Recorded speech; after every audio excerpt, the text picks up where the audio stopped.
James gives us the authority for our study this morning. Take, my brethren, take the prophets who have spoken in the name of the Lord. And that is the great qualification of all prophets.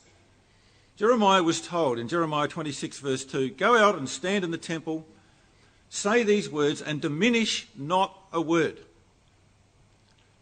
And that's the great thing about God's prophets, is that they say what God has said. They repeat it over and over again without compromise.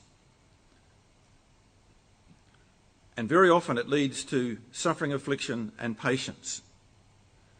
And God is saying to us through people like Ezekiel and Jeremiah, don't be wearied in that practice. Don't faint in your minds and say, it's all too hard. I can't keep doing this. We're going to try and catch the spirit of God's prophet through Ezekiel. Now just notice in chapter 3 verse 10 we just read, that when Ezekiel was given these things to say, God says, Son of man, all my words that I shall speak unto thee, receive in thine heart. We are not just trumpets of the watchman. We are not just a voice speaking the words of God. To be a good prophet, we must first receive it in our own heart and hear it with our own ears. It's got to be part of us. And then we can teach others what God has said. And so God says, you get this inside of you. Make it part of your own heart.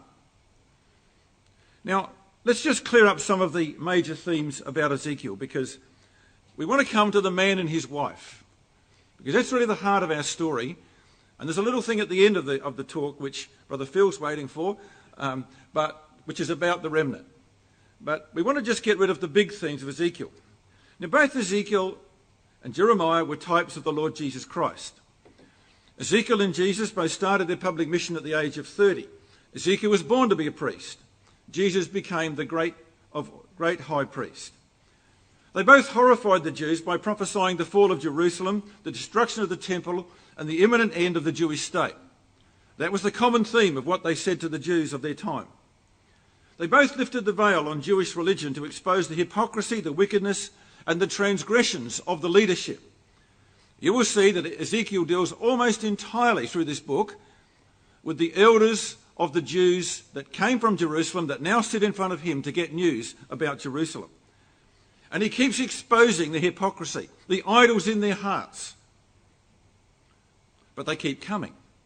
And it's like Jesus, isn't it, with the Pharisees and the scribes. They can't stay away. They're drawn inexorably to hear his words, but they completely refuse to do them. But they're entranced by the words that he has to say. And it's the same here in Babylon with Ezekiel and the elders. And they both bore the title Son of Man. Let's just explore that one a little more freely. You know, God calls Ezekiel Son of Man 92 times in this book. 92 times, Son of Man. He is never ever called by God the Son of Man. And we need to make that very clear differentiation. The designation, the Son of Man, is reserved solely in the Bible for the Lord Jesus Christ. The Son of Man that God had made strong for himself, Psalm 80 verse 17. The Son of Man that has power to forgive sins, John 5. The Son of Man that has power to judge the resurrected, John 5. So Jesus is distinctly the Son of Man. Jesus is called the Son of Man 81 times in the 4 gospel records. He uses that quite differently of himself than is what we have here in referring to Ezekiel. Jesus is the Son of Man. He's not just a human being. He's the one man that God made strong of the whole human race. The one human by whose obedience he would reverse the curse, restore dominion, says Psalm 8. The Son of Man would restore dominion and fellowship with God. So Jesus is a different person to the way that Ezekiel is addressed. The title Son of Man that's given to Ezekiel first comes in chapter 2 and verse 1. He said unto me, Son of Man. So God now addresses him by this title right through the book. Hebrew is Ben Adam, the builder of the humans.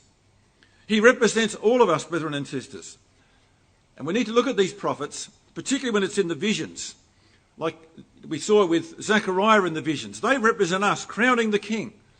And we're going to find that Ezekiel goes on a journey with us, and he takes us not only on a journey through what God has revealed, but all the things of the future. He takes us on a tour of the temple in chapters 40 to 48. So when God says Son of Man, he's taking the focus off the person Ezekiel and saying, this is all of you who are included on this journey that he goes through. So that's why he's called the Son of Man. Okay. Like Ezekiel, we must see visions of God. We must hear God's word that he delivered. We must learn from them and take them into our hearts and faithfully speak God's words until the Lord returns. Now, who was this man Ezekiel? Well, he was taken away in the second wave of the captivity. The first captivity had occurred in the 4th year of Jehoiakim. 7 years later, in the 3-month reign of Jehoiachin, the Babylonians came back, bumped Jehoiakim off in a terrible way, took Jehoiachin and his mother captive and took away the good figs. And it was in this second captivity in BC, about 597 I think it is, that Ezekiel and his wife were taken away. Now I want you to come to chapter 1 in this book, because we're told there of the dating of this book. There was only 11 years left now from the time that Ezekiel was taken captive in Jehoiachin's captivity until the kingdom of Judah would finally fall. And Ezekiel commences his ministrations at the age of 30, which is the same year that Jesus commenced. It was 5 years after the captivity of Jehoiachin. Chapter 1, verse 1. It came to pass in the 30th year of his life. In the 4th month, in the 5th day of the month, I was among the river, and he gets this glorious vision of the cherubim. So he's now 30 when God starts to talk to him as a prophet. He'd been there for 5 years. So he left at 25. You can imagine his wife was probably about 23 or 24, which is the normal course of things happens. And Ezekiel spoke to the Jews that were exiled in Babylon, reporting on and prophesying about events that were going on back in Jerusalem. And almost everything we have from the mouth of Ezekiel is directly given by divine revelation. Now that's quite different to Jeremiah. You know, one of the great things you can do in the book of Jeremiah is to go through and just colour in the words of Jeremiah. If you want a list, I can provide it for you. But colour in the words of Jeremiah, and you'll find Jeremiah is constantly arguing with God, resigning from his commission, and saying to God, it's not fair. And all the private thoughts of Jeremiah are there. You don't get much of that with Ezekiel. What Ezekiel was, he was God's foreign correspondent. He was in Babylon. There were many Jews still back in Jerusalem. There were lots of relatives that were on either side of the divide. And there was no communication in those days like we have. The only way the Jews in Babylon would know what's happening back in Jerusalem and why was through the words of Ezekiel. Apart from the occasional letters that went back and forth, and 1 or 2 times a messenger comes, there was very little communication for that 11 years of the reign of Zedekiah. And the Jews in exile recognised that God was talking through Ezekiel, so they came to hear him. Look at chapter 8 and verse 1. Chapter 8 and verse 1. It came to pass in the 6th year, in the 5th day of the month. So the 6th year of his captivity, the 6th year of Zedekiah. I sat in my house, and the elders of Judah sat before me. And they were waiting for him to have a revelation, and the hand of God descends on him, and he's now got another message for it. And they came quite regularly. Chapter 9 and verse 25, you find the same thing. Sorry, it's the wrong one. Doesn't matter, but you'll find it in a number of places where, chapter 14, verse 1, they often come and they sat before him. And so the elders came often and they sat and listened, but they did not like the message. They didn't like the fact that he constantly spoke of the impending doom of Jerusalem and the temple. They were patriotic. They longed for better news of God's land. Many still had families back there. And they felt the vastness of the separation from the land and from the temple courts. You know the words of Psalm 137, by the rivers of Babylon, there we sat down, unable to sing the songs of Zion because we're so sad at heart. And we need to appreciate that in those times there was no newspapers. There was no radio, no television, no internet. They had no idea what's happening back in God's land where their hearts were. There was no instant news like we are conditioned to receive. And so they clung to their conviction that they were Abraham's seed, that the Jews were a superior nation, that they were God's chosen, and it could not possibly happen that God would let Gentiles destroy his temple and his city. They just couldn't get that into their heads. So Ezekiel's got a problem. He doesn't just have to tell them that bad news is going to happen to Jerusalem and the temple. He's got the job of trying to change the hearts of those people standing before him. Now just come to chapter 14. We're going to start and end our talk today in chapter 14. But in chapter 14, here's what he had to tell the elders that came and sat before him. There came certain of the elders in verse 1 and sat before me. And they were doing this right through the book, over and over again. And he's now going to tell them they're a bunch of hypocrites. He's going to show them why Jerusalem is going to be destroyed, and to point out to them that the very sins that will lead to the destruction of Jerusalem are still in their hearts. They might have been removed from Jerusalem and all the wickedness of the reign of Zedekiah and Jehoiakim, but they have brought it with them in their hearts. If you haven't coloured this in chapter 14, verse 3, Son of man, these men have set up idols in their heart, a stumbling block of their iniquity. In verse 4, the idols in his heart, and put the stumbling block of his iniquity. Verse 5, I may take the house of Israel in their own heart through their idols. In verse 7, the idols in their hearts and the stumbling block of their iniquity. You know, when you get that repetition in the Bible, this is what the message is. Ezekiel had already given them the prophecy of the hole in the wall in chapter 8, where he puts like a projector through the minds of the men back in Jerusalem. And all the shocking imagery that came up on the wall when the projector was put through their heads. And now he's saying to these people, you are no better than those back in Jerusalem. The same sins that are going on back there, you've got them in your hearts. And you read Ezekiel 8 about those in Jerusalem, it's almost the same language. And he's trying to show them your national psyche is wrong. You think that you are great because you're the seed of Abraham. Well, it's not true. You will only be great in God's eyes when your hearts are in tune with God's. Circumcision is of the heart. Salvation's an individual matter. Now look at the appeal he makes here. You know, heart in verse 4, heart in verse 5, heart in verse 7. Heart in verse 3. Get your hearts right, that's what he's saying. Hearts must be changed. That was one thing he had to contend with. Hypocrites standing in front of him all the time. The second thing he had to contend against was the false prophets. And just come across to Jeremiah 29. One of the great ways to help understand the book of Ezekiel is to realise how much overlaps with Jeremiah. And once you've got a sense of the connection between the two, then there are so many things that are common to both books. Now, contending against false prophets is one of the hardest things that God's prophets had to do. Jeremiah says, my heart is broken because of the false prophets. And that's Jeremiah 23, verse 9. My heart is broken because of false prophets.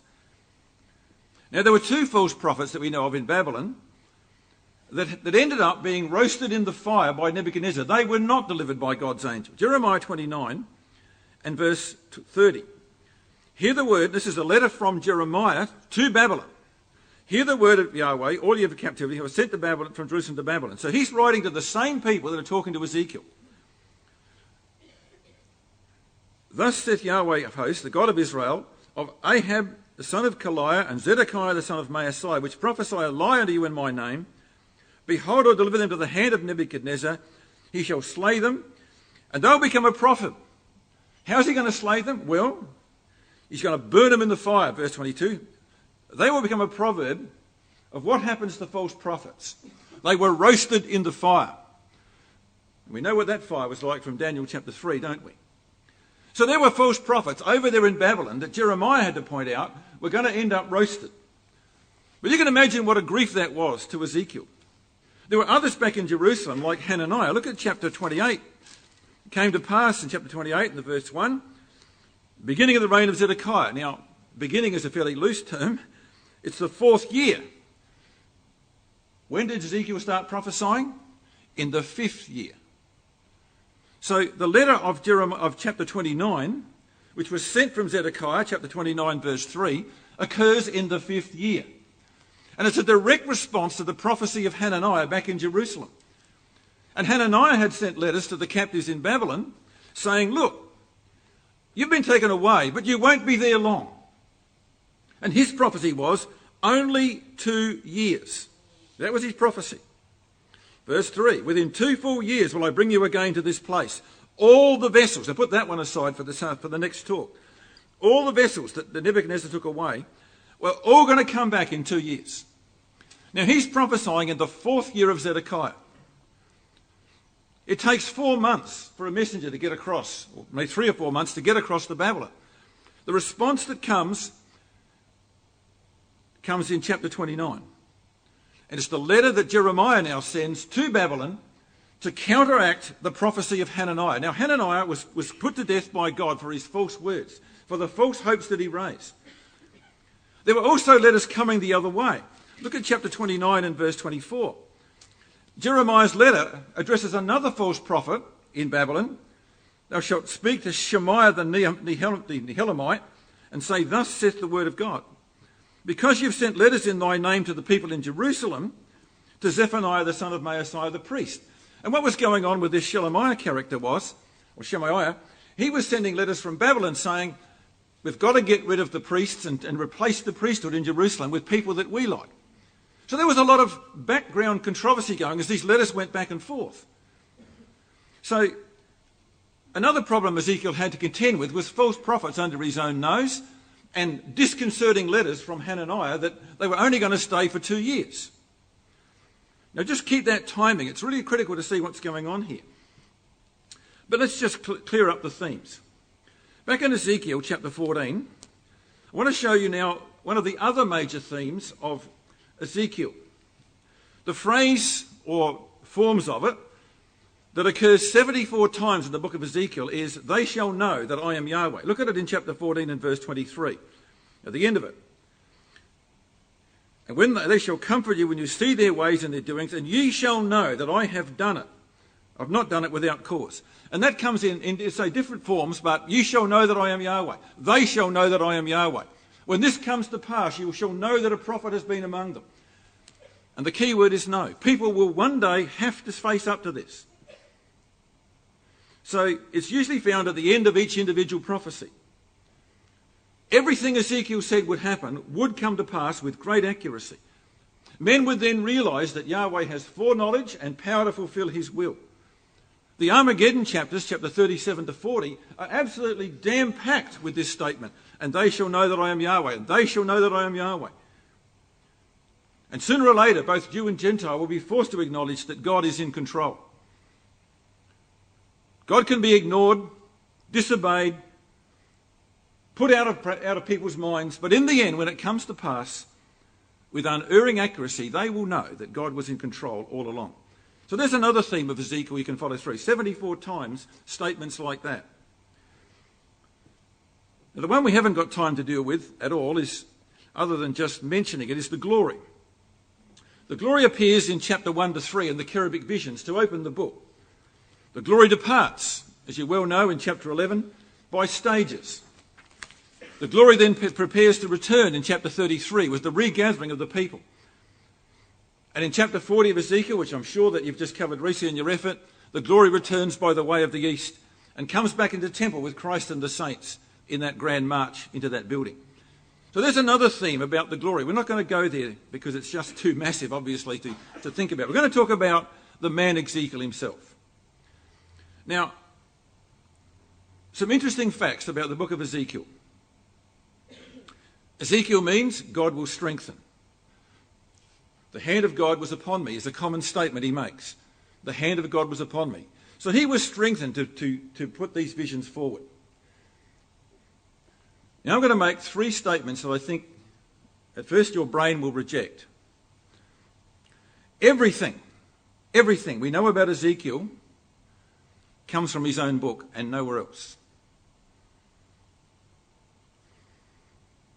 Ezekiel mentions Daniel, Job and Jeremiah and various kings by name. But his name is mentioned only twice in 48 chapters and only twice in the whole Bible. You find that in chapter 1 verse 3. Let's go back there. The word of Yahweh came expressly to Ezekiel. And you find it in chapter 24 verse 4. And it's nowhere else in the Bible. That's the second amazing fact about the book of Ezekiel. The third one I found even more astounding. There is not one direct quotation in the New Testament from the book of Ezekiel. There's a few allusions. Look at the end of chapter 3. Chapter 3 and verse 27. Thus saith Adonai Yahweh, he that heareth, let him hear. That's quoted by Jesus in Matthew 13 verse 9. It's an allusion. It's picking up the same spirit of the prophet. But there's not one direct quotation from Ezekiel into the New Testament. But think how much we learn from Ezekiel about God's future plans. We have the exact detail in the dry bones of the stages of the revival of Israel. We have most of the detail about Armageddon in Ezekiel 38. We have the future temple of the age to come. We have the worship, the priesthood, the divisions of the land. All of that we get from the book of Ezekiel, and it's not quoted in the New Testament. You know, Ezekiel is an incredible book. It's a mixture of present uncomfortable realities and mind-expanding visions of the future. But there's just 3 or 4 facts just to think about, and we can discuss over lunch why that may be the way. As I said, we have very, very few of the personal thoughts of Ezekiel himself. There's almost no trace of his personal life, other than a few clues here and there. Nothing like Jeremiah with his anger, frustration, depression, sad feelings and resignations. So let's come to Ezekiel 1 verse 1 and let's just trace this man Ezekiel. He began to prophesy at the age of 30, the 5th year of Jehoiachin's captivity, 598 BC. 25, when carried away amongst the good figs with his wife. I want you to notice that. They had 6 years together in Babylon. And they were amongst the good figs. You know, Jehoiachin's captivity was described in Jeremiah as the good figs being taken away. And they took away the capable people, the tradesmen, the smiths, but also those who had potential. And God selected who went. And we're going to see that at the end of our talk. God picked out certain people to be taken away. He was happily married. They arrived together in Babylon. He was born to be a priest, but unlike other priests, he would never get to be one. He was going to be like Samuel and Jeremiah. The greatest work they would be was not as priests, but as prophets, and becoming the national conscience. The age of 30 was when you normally started your work as a priest. But in Babylon, there's no temple, no sacrifices, no law-keeping possible. He still, though, could teach divine knowledge. And where had he been educated? Now, you've got to put the chronology together. The 5th year of Jehoiachin's captivity, when he left Jerusalem. That means that he had been in Jeremiah's Sunday school class and youth group. Jeremiah had been prophesying for 29 years before the second captivity that took Ezekiel and his wife to Babylon. His whole 25 years were in the days when Jeremiah was at his greatest prophecy. Daniel had gone off in the 4th year of Jehoiakim, about 7 years before the captivity of Jehoiachin. He'd been in Jeremiah's Sunday school class. Daniel was about 24 when Ezekiel arrives at the age of 25. You see what God's doing? He's taking the young people and he's putting them in Babylon for a purpose. They undoubtedly would have known each other, because Ezekiel refers to Daniel favourably twice in his prophecies. He knew all about Daniel and Daniel's faith and Daniel's prayers for other people. They had grown up together in the same youth group. Daniel, however, seems to have been restricted by his regal duties from spending a lot of time with the exiles. You don't find very much contact between Daniel and the exiles. But we know that he regularly prayed for them. It seems that Ezekiel was the one who had the charge of day-to-day contact with the exiled Jews. He lived by the river of Kibar. He had a house large enough that could contain all the elders who came and regularly sat before him. And as sisters who have meetings in their homes know, that's not just the work of the husband. To have lots of elders come and sit in your house means the wife has to be engaged in the process. The critical date in chapter 1 verse 1, the 5th year of Zedekiah. As I said, it was the same time the letter comes from Jerusalem, from Jeremiah, overriding the letter of Hananiah that said only 2 years. And you know what Jeremiah said? You know it backwards, don't you? Jeremiah said to the exiles in Babylon through his letter, pray for the peace of Babylon. That was almost like cyanide to a Jew. Pray for the peace of Babylon. You're going to be there for 70 years. Build houses, plant vineyards. That was not what patriotic Jews wanted to hear. And that was the thing that began the ministry of Ezekiel. The same time that God appears to him comes the letter from Jeremiah. Pray for the peace. You're going to be here for 70 years. And that letter was seen very widely as treason by the patriotic Jews. And Ezekiel has to disabuse them of the notion that Jerusalem and the temple will survive. No wonder he became so unpopular. Now let's just think about the very unusual ways that he had to use to educate the Jews in Babylon. Come to Ezekiel 24 and verse 24. This is in the midst of the sign of his wife dying, but it gives us the key to how God used Ezekiel in those first 6.5 years. Ezekiel 24 and verse 24. We'll come back to his wife later on. Thus Ezekiel is unto you a sign. According to all that he hath done shall ye do. And when this cometh to pass, ye shall know that I am Adonai Yahweh. Now where it says, according to all that he hath done shall ye do it, what it means is what Ezekiel portrays in mime and acting is going to happen to Jerusalem. It's going to happen to you Jews.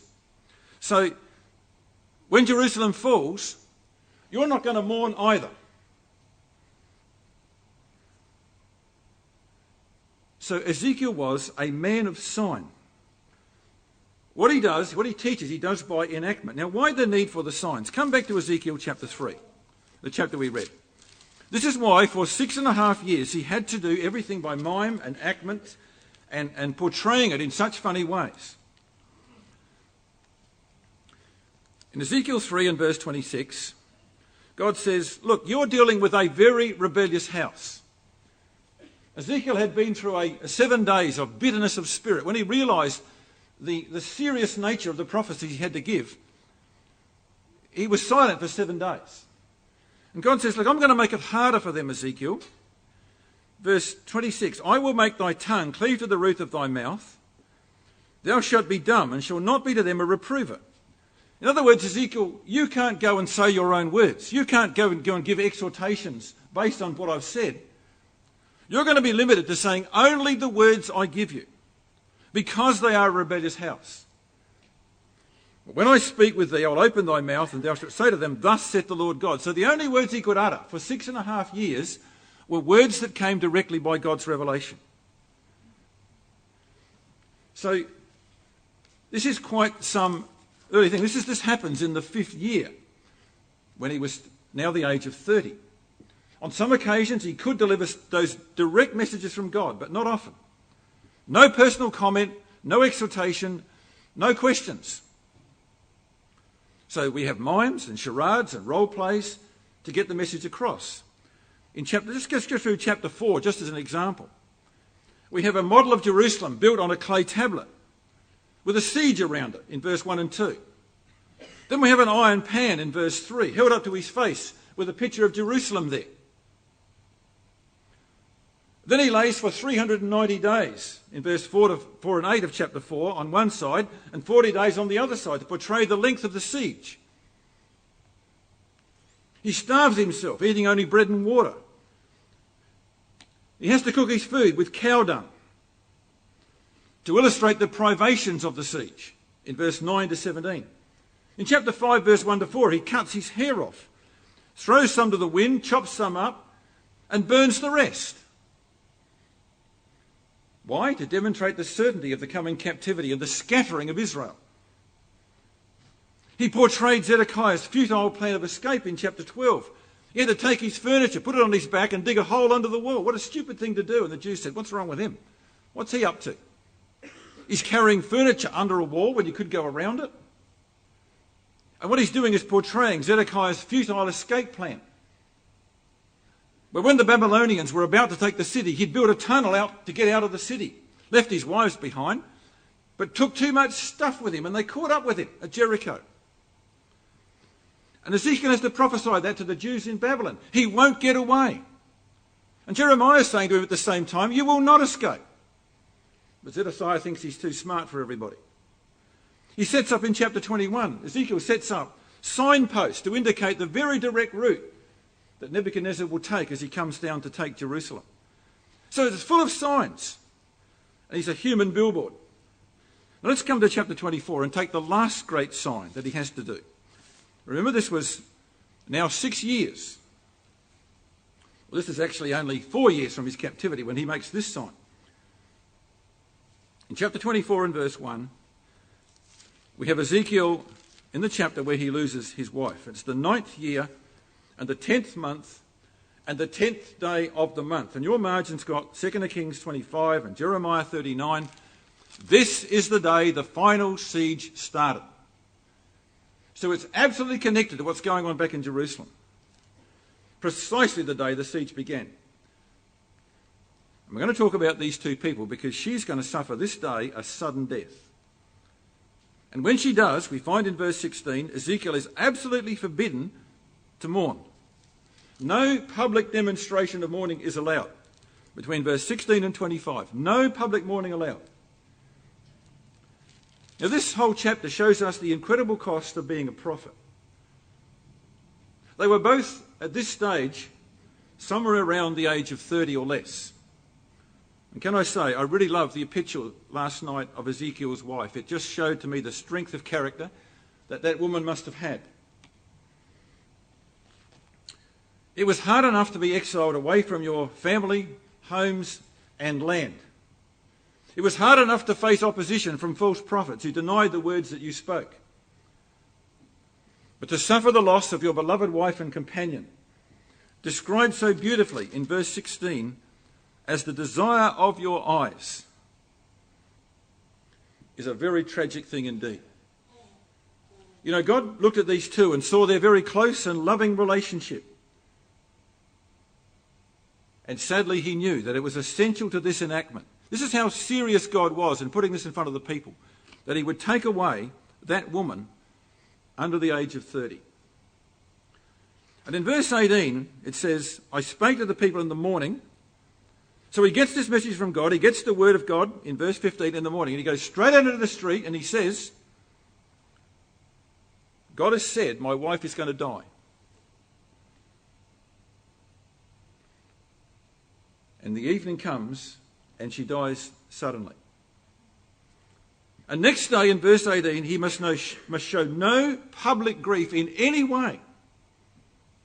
Now, to not mourn is something very unusual for the Jews. They were always very good at exorbitant shows of grief. Jairus' daughter, Dorcas.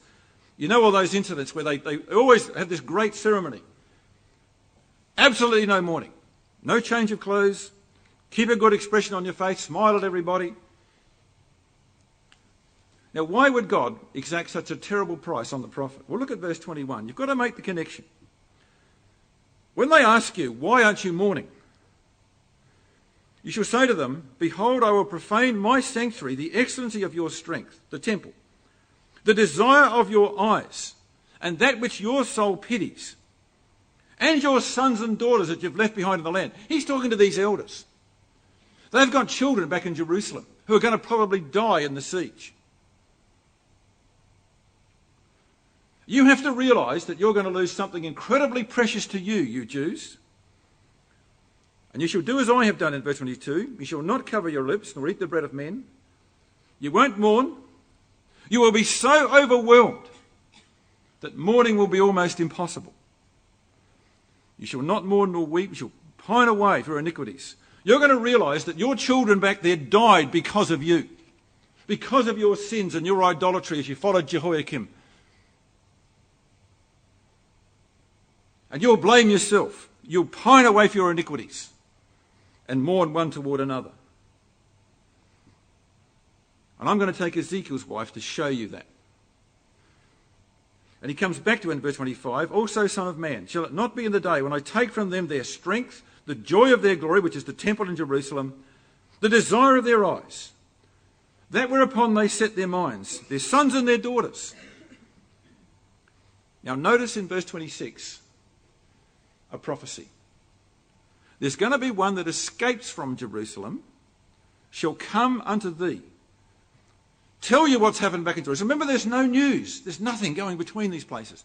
Somebody will arrive and tell you what's happened back in Jerusalem. And when that man arrives, your days of dumbness will be over. Verse 27, I'll open your mouth to him that has escaped, and you can speak and be no more dumb. You shall still be a sign to them, and they will know that you are Yahweh. So here is the last greatest mime that he has to do, not to mourn for his wife. So when you see it in its context, it's not such a great thing, is it? The fact that Ezekiel loved this woman so much tells us she was a very spiritual woman. They had 12 hours to mourn inside their house. And she must have accepted the will of God. It says in Hebrews 11, women not accepting deliverance. And God took a faithful woman to help us to see the divine view of things. And we have to see the divine view, brethren and sisters. You know, we are trained by this world to think that we are owed a long and prosperous life. And yet we are mortal. She was less than 30. There's a great lesson in how differently God sees death, isn't it? We hang on grim to this mortal frame, we stuff it full of pills and we put in false joints and do all these things to keep ourselves going. But God rewarded the faithful King Josiah. You're a wonderful guy, Josiah. I love your attitude. You're going to die. I don't want you to see the evil that's going to come on your sons. Did God need to replace Job's first 10 children? Like all the animals were doubly replaced? Of course not. They're in the kingdom.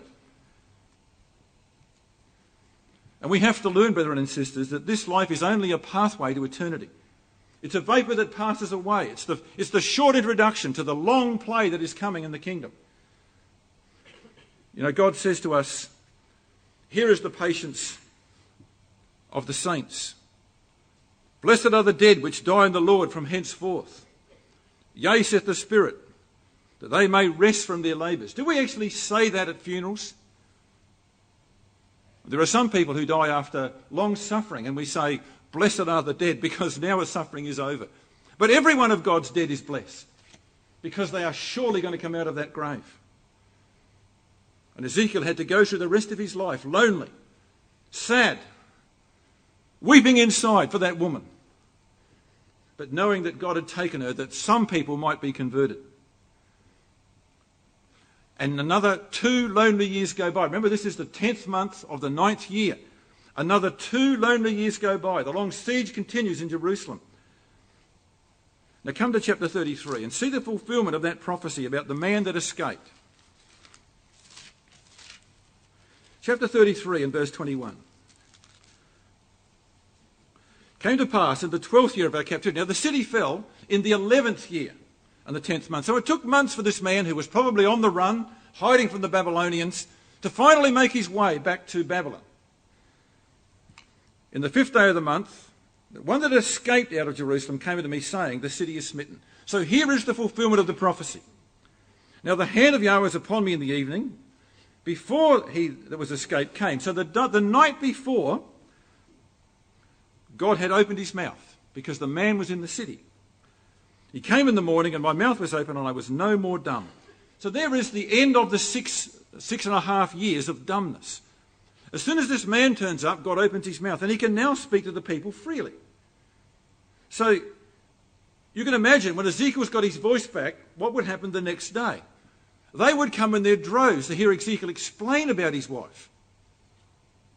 To actually, now that the city has fallen and Ezekiel's words have come to pass with great accuracy, everybody wants to listen to Ezekiel. They shall know that a prophet has been among them, says God. And they certainly would. Well, let's just read about the crowd that came the next day. Again, it's all the elders. Chapter 33 and verse 30. And I can imagine Ezekiel thinking, it was terrible that my wife died, but they're all going to come and be converted now. Now that this has actually happened, they're going to sit there and everything I say will be like gems of gold to them. and their hearts will be changed. That's how you'd feel, wouldn't you? Well, verse 30, God says, don't get carried away, Ezekiel. Son of man, the children of thy people are still talking against thee or of thee. So they're not listening to what you're saying about themselves. They're talking about you.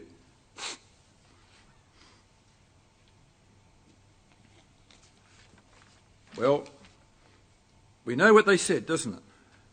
They're talking about you by the walls and the doors of their house. Now, before I get on to that, I want to just talk about why God had muzzled his prophet.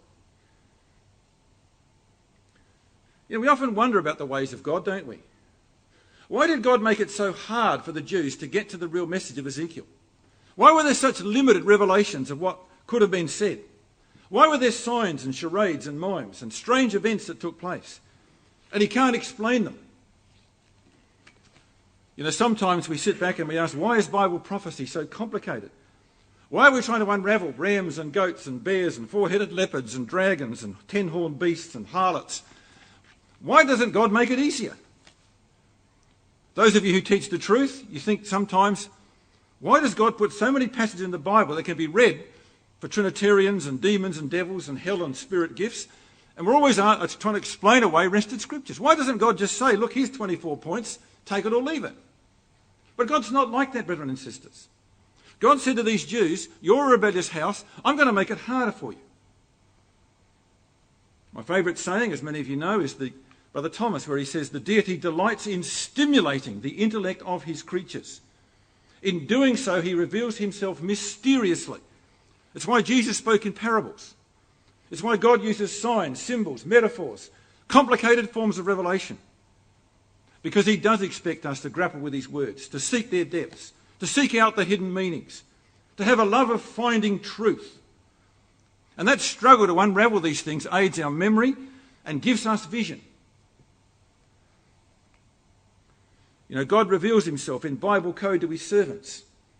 But if you don't have a love of finding truth, you will be deluded, says God. 2 Thessalonians chapter 2, verse 10 to 12. 3 times, if you don't have a love of the truth, God will delude you. And that's why there are so many difficult passages in the Bible. People who approach it with a preconceived notion will get lost. You've got to have that love of the truth. Look at Ezekiel chapter 3. Just keep your hand there. I want to show you a phrase in Ezekiel 3 that I bet you missed on the way through. You know, this concept of God not making it easy is something we need to get our heads around.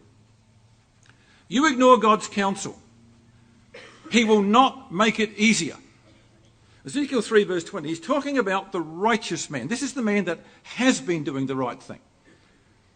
When a righteous man turns from his righteousness and commits iniquity, now the natural man would say, God will go after him and make it easy for him to come back. No, God says, I will lay a stumbling block in front of him. So a man who knows better turns his back on God.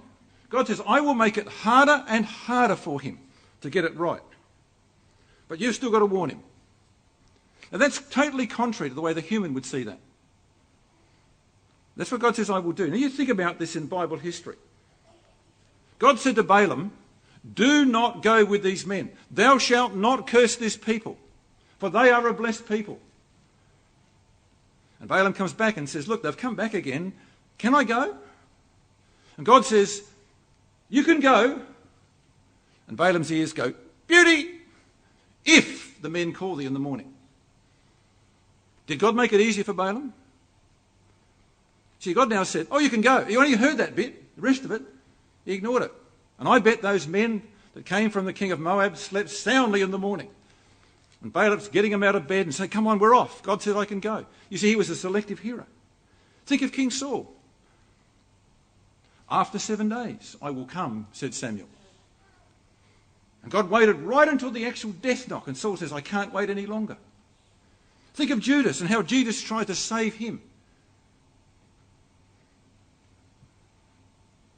You see, when you decide to do the wrong thing, when you're a righteous man and you decide to do the wrong thing, it will not get easier to find your way back. So easy we become selective hearers. So that's why God put this incredible sign in front of them. That's why God made it hard. But now Ezekiel can open his mouth. Now, just while we're in chapter 3, let's just pick up the other theme of Ezekiel, being the watchman. I'm not going to spend a lot of time on this because you know what watchmen do. Right at the start of his prophecy, he was told he would be a watchman. In chapter 3 and verse 17, God gave him all kinds of visions, statements to make, but it's repeated over in chapter 33. So let's come back to chapter 33. And now when he's got his voice back, again he's commissioned as a watchman in chapter 33 and verse 7. Son of man, I have set thee to be a watchman to the house of Israel. So God is prefacing the return of his own voice. You've had 6.5 years saying only what I put in your mouth. Now you're going to be able to speak freely, and you're still a watchman. And you have to be just as faithful in what you now say of your own opinion as you said when you were repeating my words. You're a watchman. And we have all the same things about watchmen. You know what watchmen do. We all know what watchmen do. You know, they blow the trumpet, don't they? You've got to warn them, otherwise the blood is upon your head. God has no pleasure in the death of the wicked, says verse 11. I have no pleasure, says God, in people dying. Turn to me. Why will you die? So now Ezekiel can speak. Now just come back to that end of chapter 33. And Ezekiel has now got this second commission to be a watchman. His voice is now opened, and he thinks, isn't it fantastic? Won't they now listen? Well, God says, look. And can I just say that from verse 30 to verse 33 is one of the greatest exhortations you'll find in Ezekiel for us, because we are very prone to the sin of these elders. They're talking against thee, or of thee, as the margin says. They were judging the words of Ezekiel by the quality of delivery and not its personal application. They were keen to hear the word expounded, but very reluctant to do anything about their complacency. They were like the man of James 1 who looks in the mirror and says, oh dear, my hair is all out of place, but I haven't got time to do anything about it. In verse 32, or verse 31, they come unto thee as the people cometh, and they sit before thee as my people. They look like disciples. And they hear thy words, but they will not do them. What was their attitude in verse 32? They were brilliant at analysing the speakers and comparing them. To them, Ezekiel was a performer. It's like us going to a symphony concert. We're enthralled by the music. We see the talent on show. But it doesn't change your heart, does it? It does nothing for your heart. It's just another performance. And too much of this happens, brethren and sisters, in our midst. We hear the word unfolded, and then we start to rationalise it away. Oh, well, he's a bit extreme on that, and you'd expect that from East Torrens. And, you know, it just goes on. We start to rationalise it. It doesn't apply to me. God doesn't really expect that we should have to do those hard things. We do exactly what these people did. If your only comment at the end of a Bible talk is, well, he wasn't in good form as he usually is, or like my grandmother used to say, I hope so-and-so was listening, then you've got a problem. You've got the same problem as these people. And verse 33 says, when this comes to pass, the future words of Ezekiel from here, and it will come, says God, then they shall know that a prophet has been among them. So, brethren and sisters, don't get caught up in the very common problem of thinking we have the right to analyse and compare speakers. It's one of the great sins of our community that we put people on pedestals because they can speak better than other people.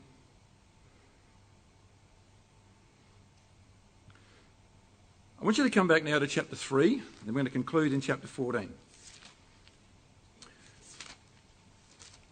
Ezekiel was told at the outset that God's word is sweet to eat and bitter to digest.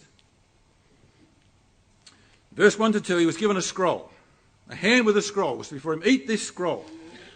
The knowledge was sweet. It was like honey in his mouth, he says at the end of verse 3. But it was bitter to digest. In chapter 2 and verse 10, when the scroll was first delivered, there were lamentations and mourning and woe within it.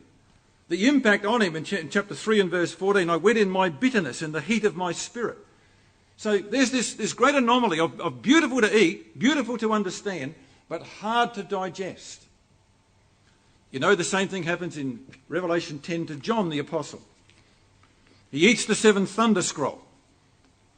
Sweet to taste, bitter to digest. And we love to know what God says about the future. We love to talk about Armageddon.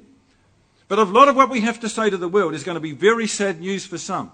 God is going to utterly wipe out the wicked and everything they stand for in our world. God's going to wipe out the Catholic Church. That is not popular news. The true spirit of prophecy will always generate a sense of sadness and grief, even inside the brotherhood. We lament like Enoch at the decline we see happening around us, the gradual erosion of our brotherhood. We see the supporters of theistic evolution with the intrusive internet getting into people's brains with the wisdom of this world. We're pressured on all fronts to compromise with the humanist world, who only want to hear a positive, easy message. Love Jesus Christ, do good works, avoid controversy. And Jesus accepted everybody.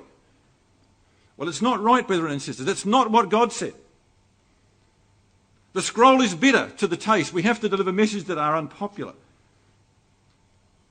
And I believe we're going to be faced very soon with ecclesias compromising on marriage in or out of the truth, on morality, the feminist agenda. We have to say that the Word of God is clear, it's got lamentations, it's got woe, and it's got very clear principles. We cannot no longer think we're going to save everybody.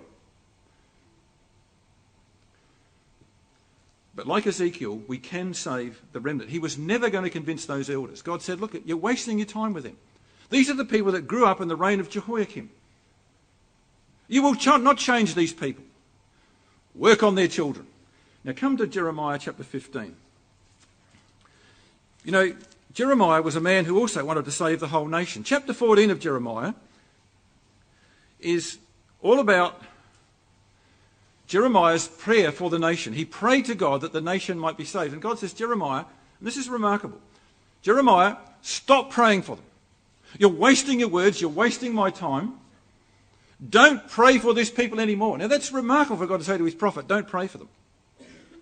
Absolutely a waste of time, Jeremiah. What you've got to do, Jeremiah, is look after the ones I've given you. Jeremiah chapter 15 and verse 11. Yahweh said, verily it shall be well with thy remnant. Jeremiah, you've got to focus on the remnant. Now notice that word very particularly, the remnant. Because I'm going to make sure they survive the siege. All the people that I know that are good people left in Jerusalem, they will all survive the siege. Not one of them will be killed in the siege. Ebed-Melech was a classic example. Beirah was another one. Gedaliah was another one. So God says, I'm going to preserve that remnant, Jeremiah. Now, he was saying to Jeremiah, look, Jeremiah, you're so busy trying to save everybody, you're wasting the time you could spend on the remnant. Go and talk to them. Look at the Sunday school class he then developed. Daniel, Mordecai, Meshach, Shadrach and Abednego, Gemariah, Habakkuk, Micaiah, Zephaniah, Gedaliah, Ezekiel and his wife, Ezra and Ahiokim. All of those were in Jeremiah's Sunday school class. What a remnant, brethren and sisters. Now, what did God say he would do with them? Well, he said this. Jeremiah 24, you know so well. God says, and this is a prophecy of the captivity of Jehoiachin. I will acknowledge them that are carried captive of Judah. And look what God says, whom I have sent. So when God took this second captivity, it included people like Ezekiel and his wife that God said, I'm going to pick them up and I have sent them away for their good. And I will set mine eyes upon them for good, says God. That means the angels are going to be everywhere around them because the angels are God's eyes. And they are the ones I will bring back. So they've got to be young people we're talking about here. I will bring them back, says God, and build them. I will give them a heart to know me, says God. A heart to know me. Where did we start off? In Ezekiel 3 verse 10. Let these words go into your heart. I'm going to put a heart in these people because these elders have got nothing but idols in their heart. To know me that I am Yahweh. That's almost Ezekiel, isn't it? They shall know that I am Yahweh. And they shall be my people and I shall be their God. You know, we sang at our opening hymn about put thy law within their hearts. Bring them back again from their captivity. So God says, I'm going to send this particular group away, that the next generation that comes back after the 70 years will be a much better generation. Now, how's God going to do that? Well, Ezekiel is going to take over the Sunday school class and youth group from Jeremiah. From all the dates we have, it seems Ezekiel only prophesied for 27 years. Maybe some of the latter chapters of Ezekiel came in later years, but they're not dated. It would be another 40 years from the last dated message that we have in Ezekiel until the decree of Cyrus. So get that right. 70 years captivity. The first 30 years, he's very active in prophecy. The second, or the remaining 40 years of the captivity until the decree of Cyrus, there's almost nothing recorded of Ezekiel and his preaching. So what's he doing for that last 40 years? Well, you think about the quality of those that went back. How improved spiritually they were. Remarkably, after the exile in Babylon, the Jewish nation never, ever served idols again. You think of the change of the mentality of that nation from the days of Jehoiakim and what Josiah inherited from Manasseh. You think of how much that had got it. Never, ever again do you read of idols in Israel. Much of their improvement was due to the influence of Ezekiel and Daniel. The new generation had people in it like Joshua, Zerubbabel, Nehemiah, Ezra, Haggai, and Zechariah, and Joshua the high priest to lead it spiritually. Poor old Jeremiah, he never saw any national revival. He never saw any repentance in his lifetime. But Ezekiel would witness the spiritual regeneration of the people, of these exiles, working with Daniel to prepare the good figs to go back. And when the decree of Cyrus finally came, about 50,000 volunteered to go. And most were outstanding people like Nehemiah's wall building in 52 days. And all the different people who contributed. And this new generation that would go back would take with them Ezekiel's vision of the latter glory of the house. Remember, Haggai said to them, don't worry about this house that you're building. You are building for the latter glory of the house. And they had that vision. They could read from Ezekiel what the latter glory of the house would look like. I'd love to have heard Ezekiel explaining his prophecies about the house of the age to come. So you see, the great work of making the good figs fit for return, that they shall know in their hearts that I am Yahweh, was the work of Ezekiel. Now let me prove it to you. Chapter 14 of Ezekiel and verse 23.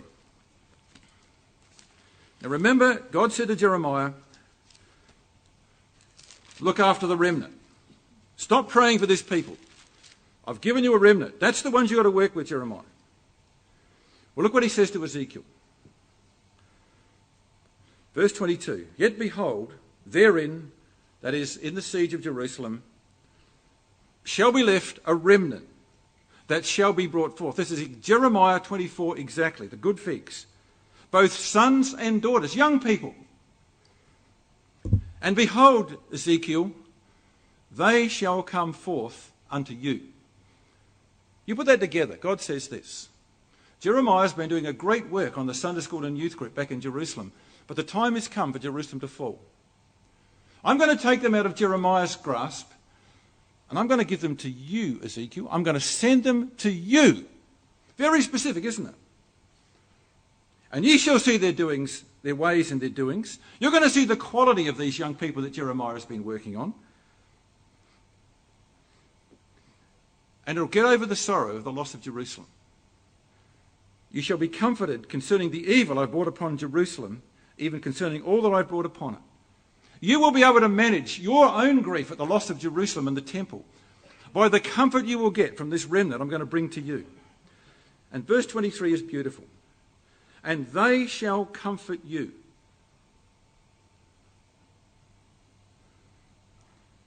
He'd just lost his wife when they all came, when the last batch came after the final fall of Jerusalem.